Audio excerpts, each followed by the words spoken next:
are tuning in to Sis Let's Talk Leadership, and I am Christy Burns. I'm Melissa Walsh. And we are unmasking the myths and owning the journey. And today's amazing, fabulous special guest is the APRT Mindy Conklin. And our topic today is, are you working or are you winning? So before we get into that, let's let our APRT Mindy introduce herself. I'm Mindy Conklin. I'm the very first advanced practice respiratory therapist.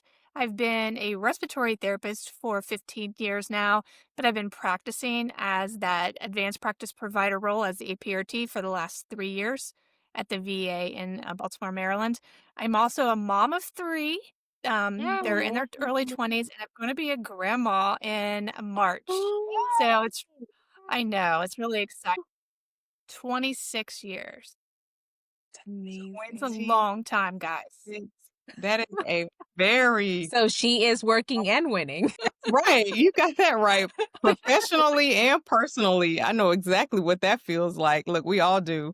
So that's amazing. And we are super excited to have you here. We're super excited to hear your insights on leadership, your journey, and whatever nuggets you have to offer to our listeners. But before we get started, we want to dive a little bit deeper into knowing who you are, and that's literally for all of us. So as we say, unmasking the myths and owning the journey, let's unmask the real you. So what we're going to do, we're going to ask a playful question, and we're going to answer the question. We're going to try our best to just make it off the top of your head. You have 30 seconds to kind of answer it, and we can just go around and make sure that we give our own answers to one another. But I think this will be exciting. So first question is, what is the one song that instantly changes your mood? Can anyone answer? Or we Anyone can answer. Okay. You said Opalite. I was going to say Shake It Off. We're just like... And I was going to say, We're happy. We are. That is a good song, Christy. That is a good song. We're going to have to find you a Swiftie song too, though. Yeah. Okay. Please let me know. All right. So What is your comfort TV show after you have had the most long, exhausting week? What do you go to? Golden Girls. I don't watch TV, but if I had to say, it would be a Hallmark Christmas movie. Okay. Why do you like that? That's That works. comforting. Those are amazing and very family oriented. I love that. And mine is, I'm sure y'all have heard of it, maybe not, but Unreasonable Doubt. It's real juicy. It I is love very juicy. It is so juicy. It's very, I've watched it. Yes. Yes. All right. So what's one unpopular opinion that you stand firm by? Boundaries are necessary at all costs. Some people don't like that. They don't. Yeah. And I'm going to say that you have to have your grits with salt, not sugar. Like the And I'm actual like- food? Yes. For Okay. breakfast. Wasn't sure. It's a leadership podcast. I thought you were talking about like grit, like leadership grit. Whatever. This is whatever you want to talk about. It's getting to know you. We're unmasking ourselves Okay. as individuals. So Yes. I'm a salt girl with the grits. So unpopular opinion. And I'm going to say that condiments are not necessary at all. No mayonnaise, no mustard, no ketchup. None of it. So I'm that a means it plain needs to be Jane. seasoned. Give me a cheeseburger with just cheese. Oh, I can that's see that. good to know. Okay. Wow. And then what's Shocked. something that you do in private that your coworkers would be shocked to know? Me, if I'm having a bad day, I'm going to scroll TikTok to dissociate. And nobody would believe you because everybody thinks I'm always on my A game. And I am, but I need a break too.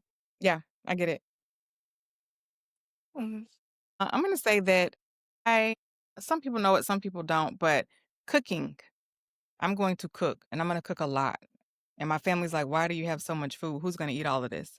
So it becomes a little bit wasteful, but cooking of any form, desserts, whatever it is, it just takes the load off. I'm going to say I go around the house singing opera music, even though I can't sing at all. I love that. That's That's good. amazing. My husband looks at me like Good. I'm weird. Yeah. That's fantastic. That is. This is the last one, you guys. So, what's one thing that you feel like you will never apologize for? Say no. I'm gonna say who I am as an individual. Yeah, I was gonna say who I am. I'll Yeah. never apologize for that. Yeah. And I think that's great. And it leads us right into, are you working or are you winning? So, when you think about winning, how would you personally define winning in your life or your actual journey that you've been through?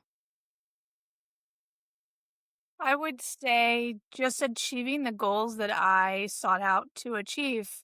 I think that's when you're winning. It's a personal journey. It's Yeah. something that you learn and you grow from. And yeah, I think that's it. Just being authentic and accomplishing the goals that you set out to be. I mean, did you ever, making the connection? I know we kind of joked around about it in our fire question introduction here, but, do you feel like there's a lot of people that just they focus so much on the winning part, right? Like they see all of the wonderful things that you have accomplished, the impact that you're making. Yeah. And I don't know that a lot of people realize how hard you worked to get to those points, to achieve the things you did. And one of my favorite things about the APRT presentation that you do to talk more about what you're doing and the impact you're making is you actually talk about the fact that you didn't set out to be the first. You set out to do something you were passionate about. But I'm Mm. sure that throughout the journey, did you feel like this is something you had to work at to get to the point to make that impact? Yeah, I think it's always been kind of my destiny to be where I'm at today. And if anybody's heard my story, I'm from Mm. start to where I am today, everything has kind of just aligned to put me in the position that I am today. But I mean, I've had to work really hard, not only as a respiratory therapist, but as a person, as a human, as a mom, Yeah. as a friend, as a leader in a hospital setting Hmm. to get where I am today. Cause, being a woman, we all know it's a little more Hmm. difficult, and you just have to trust in yourself in the process and just fight for what you believe in. And I believed in the APRT from the moment Hmm. I first heard about it. And, it's just something that I was just so passionate about. And I'm like, one day I will be an APRT. But I had Right. no idea that I would be the very first practicing. And then I would have people follow a path behind me, which is Hmm. really, really cool to think about. This is a historic thing for our profession and for the healthcare industry. I mean, it's just Hmm. not for respiratory therapy. This is going to impact everyone across healthcare.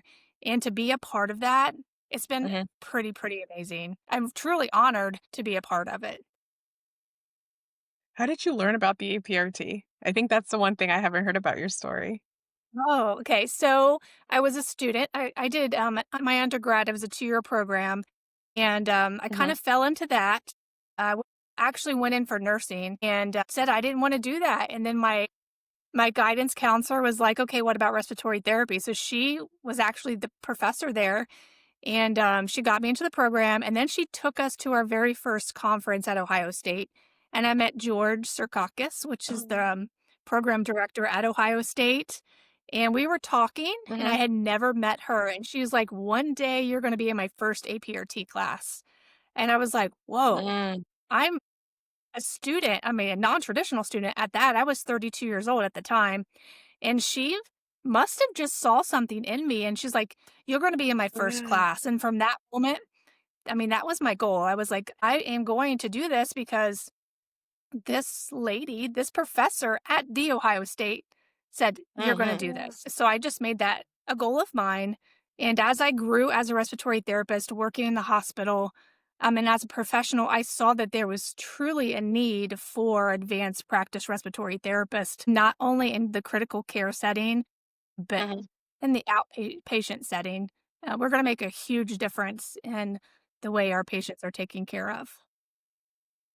Wow, that's amazing. I mean, it really is. And you used a word in what you just said. One is that you felt that this was divine. And then another with basically manifestation. Like that was Mhm. spoken over you and someone saw something in you And now here you are living something out that you may not have fully have grasped that concept of when you were first in that moment.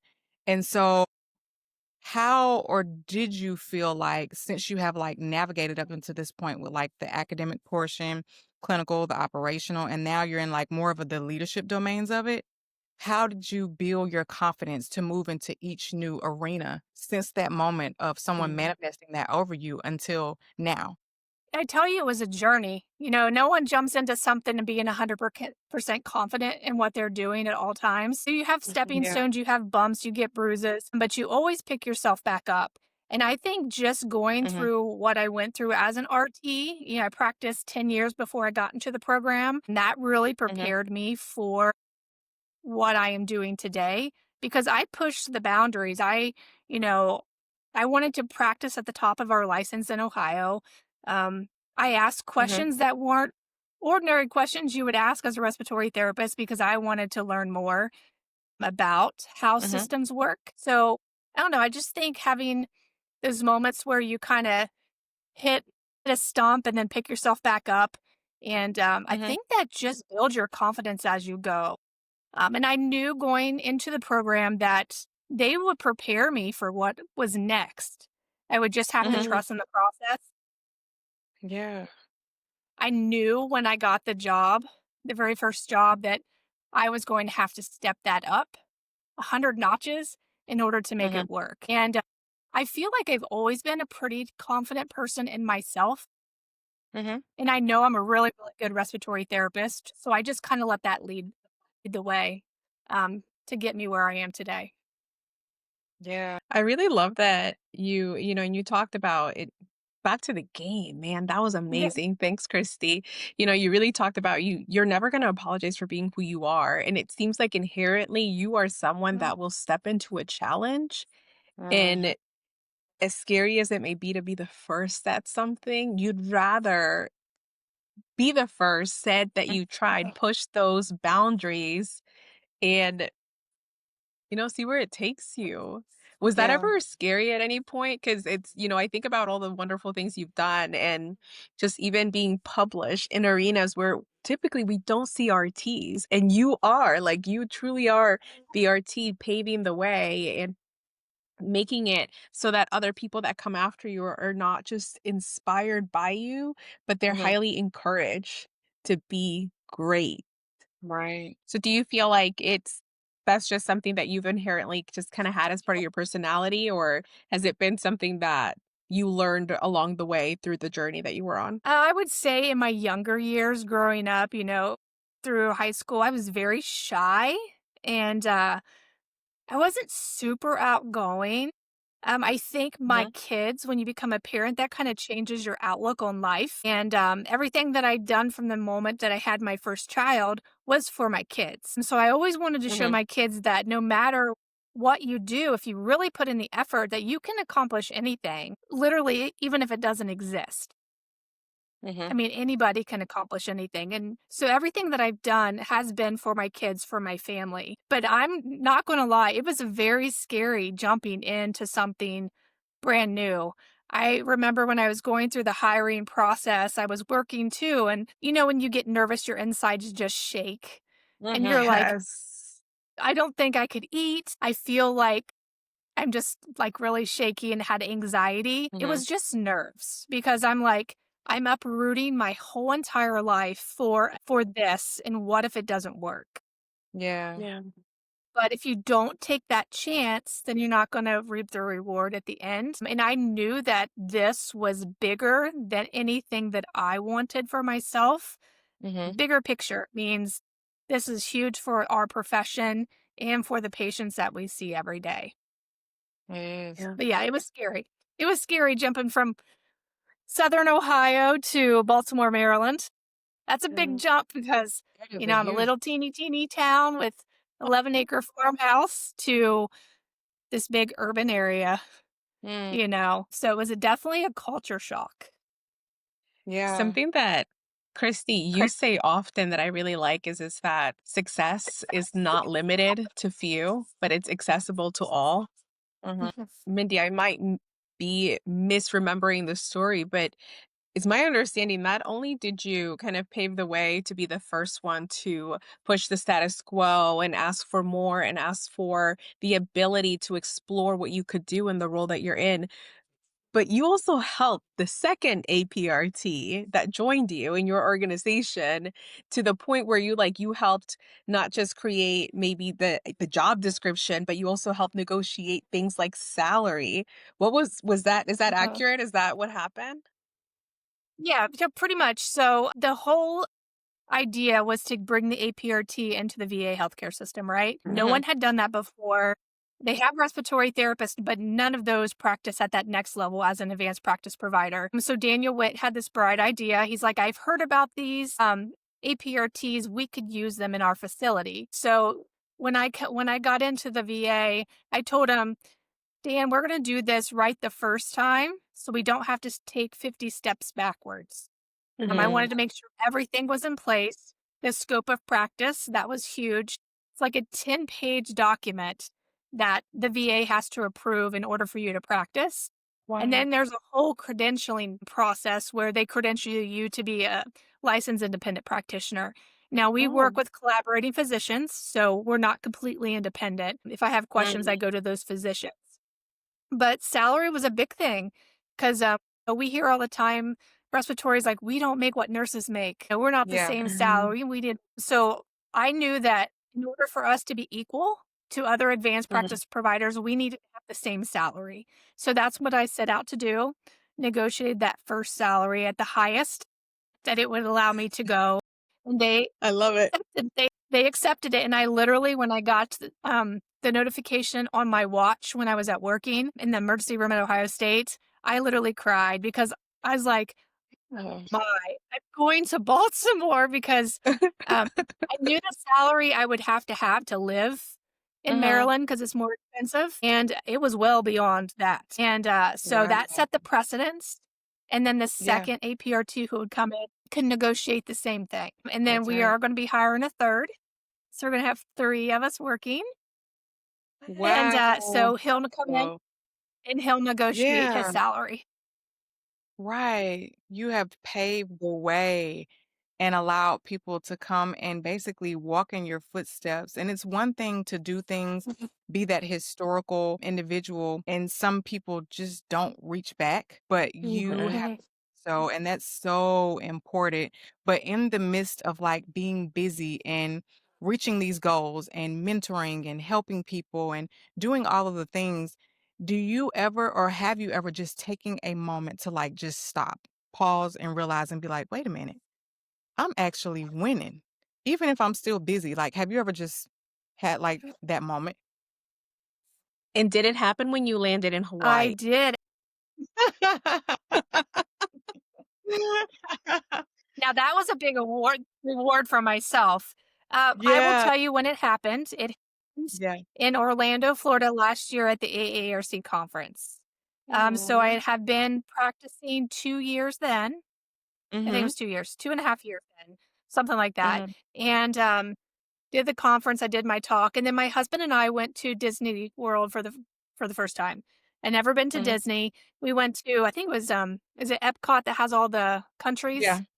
Yes, So, Epcot. we went to Epcot, and then at the end of the day, I got my Mickey Mouse ears and I put them on and I took a picture, and I literally started to cry because I took the Mm. time to think, "Oh my gosh, my journey over this last year, has Yeah. been Okay. insane." I did 37 talks last year, um, plus. It was I Wow. can't even keep track of all of them.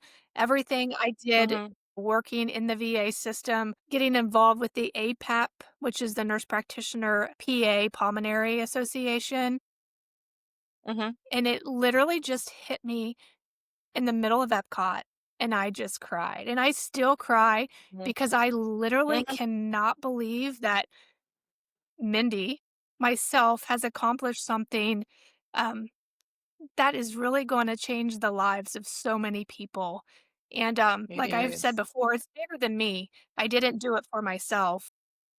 Yeah. I did it for everyone else. So but it Can always you makes me share Christy, I don't know, have you heard Mindy's presentation before?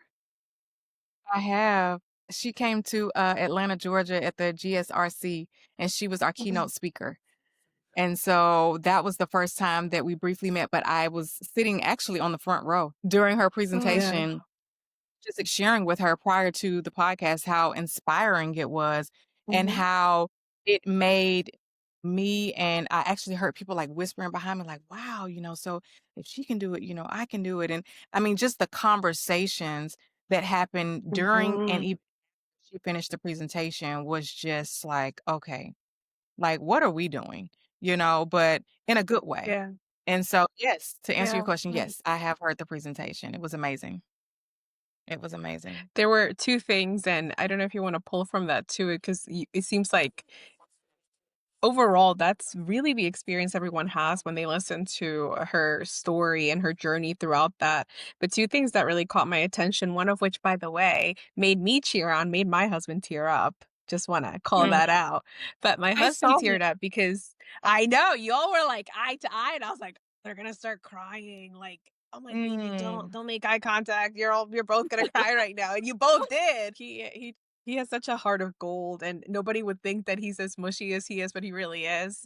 And we mm, both hold a lot of love and respect for you, Mindy. But it was the moment where you talked about how a patient had never felt so seen mm. until the day Yeah, that you met with him. Christy, you know exactly what I'm talking about. I know exactly what Has you're it talking about. occurred to you how seen RTs feel by what you are doing? Because that's Mm, the thing, right? We work so hard as leaders to bring employee engagement, employee recognition, but here you are saying like, "Hey, an RT is not just an RT. You're a respiratory mm. therapist." And you Yeah. can do really amazing things, and to hear the connection between what you're doing to inspire others to truly recognize how amazing our profession is and the impact that we can make by literally making an impact to the patients you're seeing. Mhm. How do you keep your poker face like during those times? Yeah. It is hard. I've cried several times in clinic, I'm not gonna lie. Mhm. My patients get very vulnerable and Yeah. they're just very thankful. So every time I see somebody, I get some kind of comment like, "Wow, you really, really explained COPD to me," or "No one's ever told me how to use this nicotine replacement before." Mhm. They never told me how this medication works and what the side effects are and, how to take it. And then a lot of Mhm. them are like, "I've not had anybody just sit there and listen to me, and listen to my fears, listen to my concerns, and, really pay attention to that, and Yeah. then find the time to respond and then treat me appropriately." So Yeah. it's been very heartwarming. I get lots of hugs. I'm not afraid. I'm a Mhm. hugger, so I will give hugs. I will high Mm. five my patients when they tell me, Mhm. "Hey, I haven't smoked for 2 months." We high five. Or, Yeah. "My breathing is so much better since you put me on this triple therapy." So Oh, it's good. And I love knowing that people are seeing respiratory therapists in a different light. That's a Mhm. goal of mine. 'Cause Yeah. we are not seen a lot of times. So if I Right. can say, "Hey, this is what we can do as respiratory Mhm. therapists, and this is what we can do when we advance our career as respiratory therapist." So it's a Mhm. win-win. That's how we're winning. Yeah. And that's crazy you just said that. My next question as you were speaking was, what was like the biggest misconception about respiratory therapists and even with the advanced practice respiratory care professional that needed to be unmasked? And you just basically stated mm, that. And I think that it's Mhm, super important that we speak up and advocate for the profession within itself. And in return, it, like you said, it helps everyone out. It helps, and it's nationwide. Like it's not mhm, specific, a certain area or a certain journey maybe that you have had. It mhm, could be, slightly different for someone else, but the way has still been paved and the myths have been unmasked with the role and just with mhm. respiratory in general. So you answered my next question. Yeah, I took it to the next level and I did a TikTok, which I'm not a TikTok influencer at all, but Uh-huh. I knew that I was missing some generation of RT that wasn't coming to conferences. So I did Mhm. TikTok and it just kind of blown up. It just blew up. And now I have Yeah, students, I have wannabe students, I have older yeah, respiratory therapists. Yeah, I just have everyone engaging and they want to know everything about RT and the APRT. yeah. And I think everyone by now should have known, should have heard about the APRT because I've hit every outlet that I could possibly do.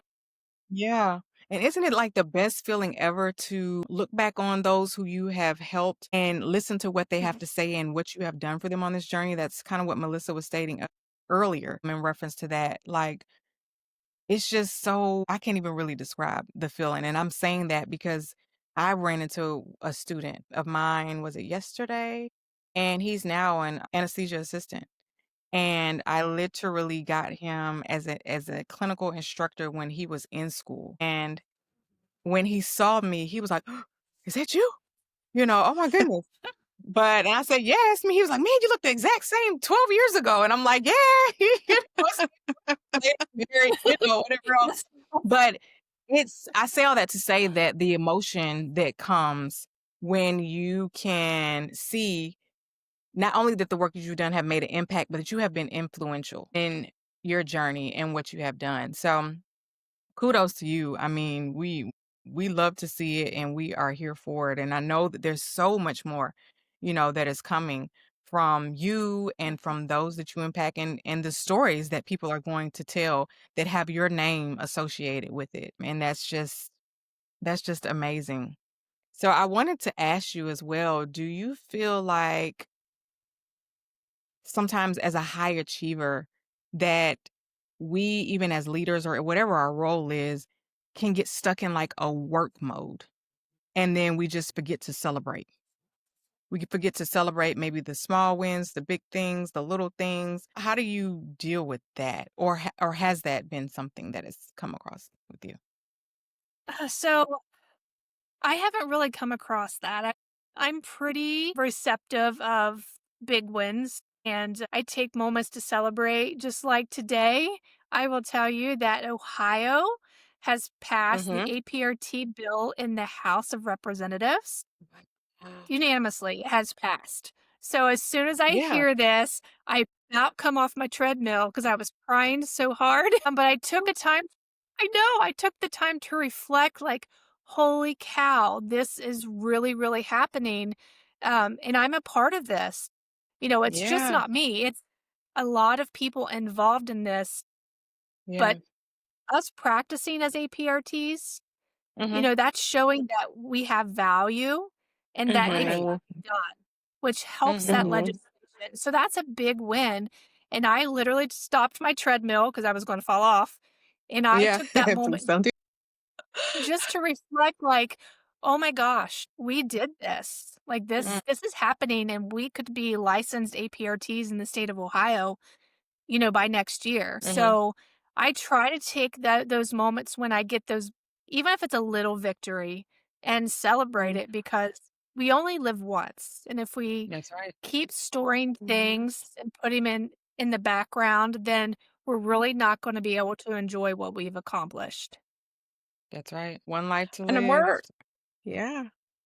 Eh, On a more personal level, Mindy, just because 'cause you're a mom, and you're Mm. a wife and you're a friend and clearly you're someone's daughter. How do you navigate all the responsibilities? Because, you went to a lot of schooling, you did all your clinical hours, which from my understanding, it's a lot. It's very demanding. Yeah. How did you navigate all those things? Because I'll tell you, like, as a working mom, and Christy's also a working mom, sometimes I feel like, am I here too far? Because when we do one thing, we do have to give up something else, right? Something is at the mhm. expense of something else. So, what is the best piece of advice that you can give as someone that has created so much wonderful success for yourself, but still can find the time to make time for your family? Because you mentioned you moved far, and that's where your kids are, and having to go back and forth and things like that. So what has that experience been like for you?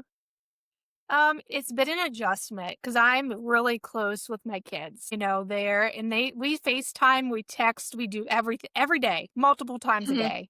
Mhm. And, so that was an adjustment, but they were the most supportive human Mm. beings known to man. They're like, "Mom, you have to do this. This is what you went to school for. This is a chance for you to do something that no one's ever done before. You need Yeah. to go. You need to go. Yeah. We can drive, we can fly. Um, you need to do that." So they've been really supportive. I keep Oh. in touch with mom and my grandma, but I Good. couldn't have done any of this truly, like going Yeah. through grad school or anything Mhm. without my husband. Because Oh. when I was at work or at school, he would take the kids to their sporting events to practice until they started to drive. Mm. So I literally could not do it without him. And I appreciate him more now that he dropped everything for what I wanted to do Mhm. in my professional life.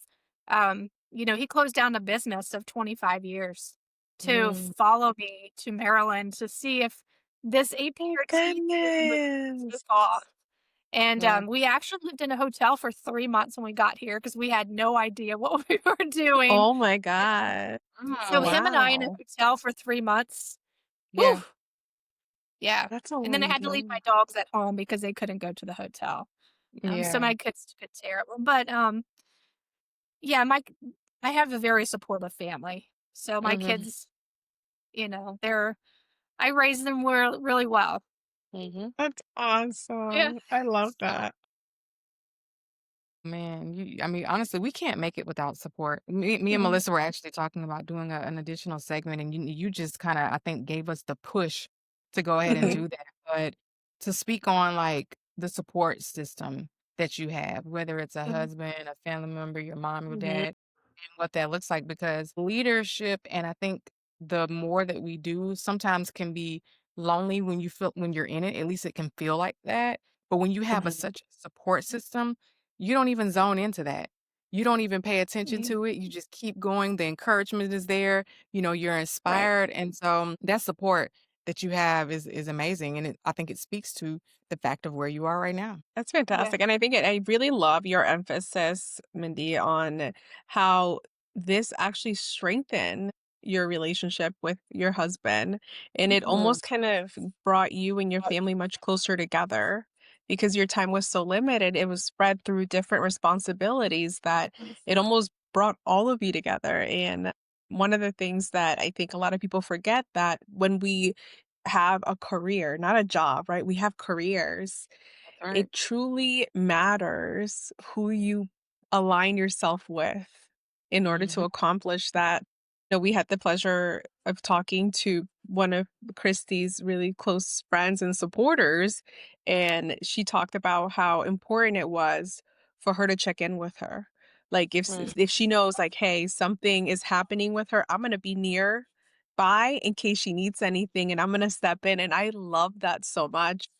It's so Mm. important when you even talk about it, not just in your personal life, in your home setting, but also in the work setting to have that community and to build truly genuine relationships, not just, oh, we're trauma bonded, but rather Yeah. like, because trauma bonded implies that y'all have to like not like the same person, but it could actually be we are we are united in this front to accomplish something great, to make work great, and I am, very guilty of saying I would rather work short staff than with the wrong crowd, because they will make Mm. my day so much more horrible Yeah. than working with people that are like, "Yeah, let's get them." You're really talking a lot about winning takes work. It Mhm. Yeah. goes it goes hand in hand, and, I think bringing us back to how we started the conversation of you really worked very hard and nobody saw the late nights. No one saw maybe Mhm. the sporting events that you missed with your children to be getting your education. Nobody Yeah. really saw the fights you had to fight to advance the value, the voice and the importance of the APRT role. But Mhm. truly, nobody saw the silent battles behind the closed doors, right? And now maybe tears that at some point were tears of, "This is hard, this is challenging, I don't know that I can, I'm really tired," are now these amazing tears of, like, joy and just overwhelming just gratitude that you have done some what do you like to say, Christy? We're arriving? We're arriving. Oh, that you're not we're all becoming, but we have not arrived yet. And Yeah, so, there you go. Yeah. yeah, when you finally arrive, it's an amazing feeling. There's so much joy and built upon confidence that comes along with Mhm. that. And it's just an amazing thing. It's crazy because I was just about to say, if confidence was a sound for you, what sound would it be? Woo woo. Woohoo! Yes, that's And mine would be yes. I say that all the time, especially awesome. if I'm texting. I have to watch myself because I say it in there. But I just thought that was kind of cool. Like, because we're speaking Mhm. about confidence and, Mhm. and like we said, working and winning Yeah. go hand in hand. And you have to be Mhm. confident. You have to have that support system. It all brings joy and it all brings everything that we do together.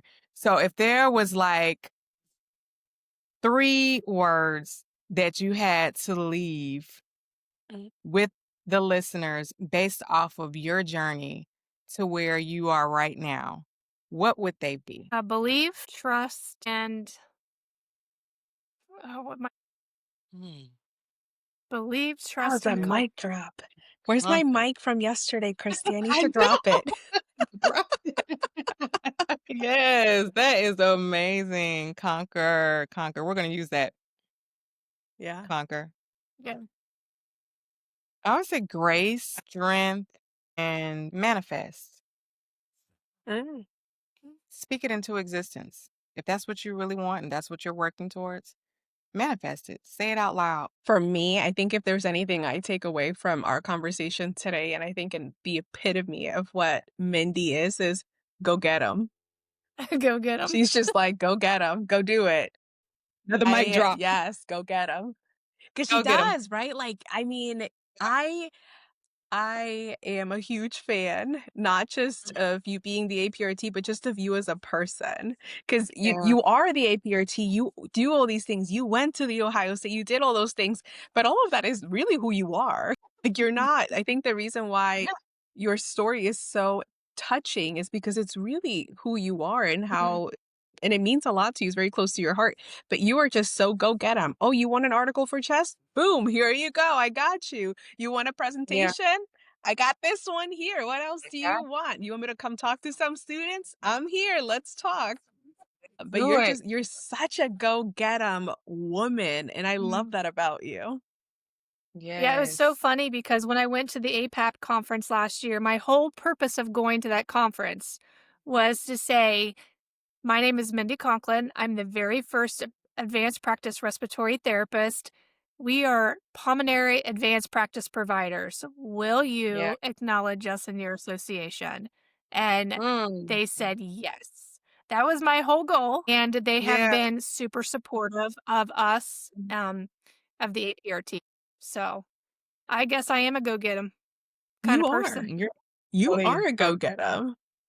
Yes. You know, it's You're a crazy when history maker. Yeah, when Christy approached me about this podcast being so deep in her heart, there were a lot of things where we just started kind of we share a note of ideas of things that we both feel very passionate about, and it's so amazing because there's so much that we align on, and when we talked about topics, there are our guests, there's been so much alignment. You were one of the first names that we were like, "We need to get Like, Mindy." yeah. Yeah. Like, right away, and it was so crazy because I don't I think you had reached out, Mindy, or something happened where it just kind of like you had reached out because we had posted a podcast, and I was like, "Yes, thank you for reaching out. We Mhm. want you." Like, you saved me a That's whole text message. Yeah, and when she told me, Wendy said yes, I'm like, "Oh, we manifested it. We did." oh, that's Because like she funny. said, It was that shared divine. it was It Yeah, was divine. I will tell destiny. you, at the end of this year, I will have over 100 talks in. Over 100, guys, on the What number are APRT. we? When you find out, let us know. Yeah, let us know. We Yeah, wanna know. it's a lot. I'll We let you just know. wanna know where we fell. I mean, if we're 100, we're getting some cookies because I was Christy about to say, likes to cook is what I heard. exactly. I'm bringing peach cobbler, forget cookies. Beach Yes. cobbler. Oh my gosh. Yes, please do. So, Mindy, again, thank you so, so much for devoting your time to spending it with us, with our listeners. You are amazing in every way, but you know that. So, we just want to say that we hope that, and we pray that you continue to be blessed. You continue to walk in this divine favor that you have because we can see it all on you. And we're going to continue to just pray for your journey and pray for those who you continue to impact and influence. And it's just amazing to see it. We're so much girl power and you got it. Like she said, go Yes. get it. And so that's enough right there. Yeah. And we thank you all for tuning in to Sis Let's Talk Leadership with our amazing guest, Mindy Conklin. Melissa is a co-host, and that's a wrap. Have a great night. Thank you for inspiring us.